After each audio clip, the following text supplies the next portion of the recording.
Le Seigneur Jésus est reconnu comme le grand témoin sur la base de la puissance de Dieu qui s'exerça en lui quand il fut ressuscité des morts.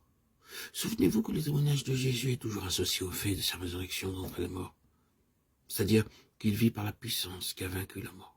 Il est la vie, sur cette base-là, sur ce fondement, dans ce sens.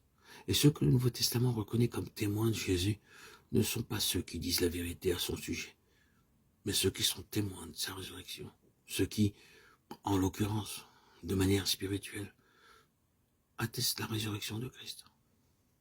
Le témoignage du Nouveau Testament sur Jésus est que Dieu le releva de la mort et qu'il est vivant pour l'éternité.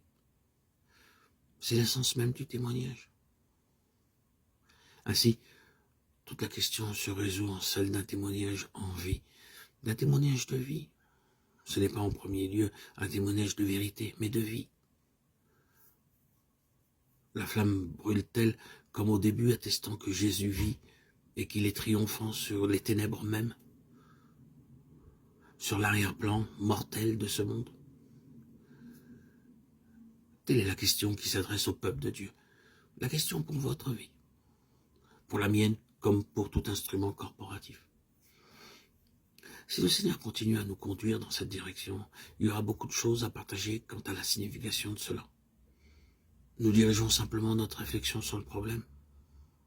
Je n'ai aucun doute dans mon cœur sur ce qu'est la question de notre siècle. Je crois que nous pouvons sans embâche proclamer être dans ce domaine de la tribu d'Issachar, pour ainsi dire, qui avait l'intelligence des temps pour savoir ce que devait faire Israël.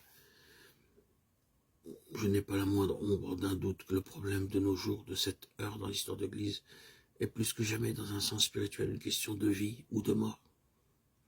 Au fait, n'expérimentez-vous pas de plus en plus ce terrible travail de sape de votre vitalité, cet assèchement de votre vie, cet épuisement de votre énergie, particulièrement en relation avec la prière? N'est-il pas vrai que prier réclame un effort suprême, ainsi que d'atteindre le but quand vous avez commencé à prier? Vous avez bien besoin d'être énergisé par une source autre que celle de votre énergie naturelle, et cela de manière croissante. Il y a un travail de sape étrange, profond, terrible de votre vitalité, aussi bien mentale que physique, que spirituelle. Une personne qui est tout au moins spirituelle connaîtra quelque chose de cela. Et à l'arrière-plan se tient le conflit final de cet âge. Il s'agit en fait de la question spirituelle de la vie et de la mort. Le Seigneur voudrait nous dire quelque chose à ce sujet en ce temps précis, et nous devons diriger notre regard dans la direction de la pensée du Seigneur à l'égard de la grande question qui est en jeu pour son peuple.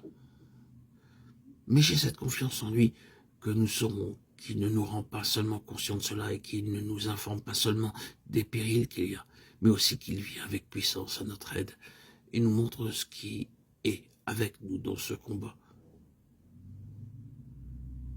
Qu'il en soit ainsi, alors que nous nous maintenons avec détermination dans la prière.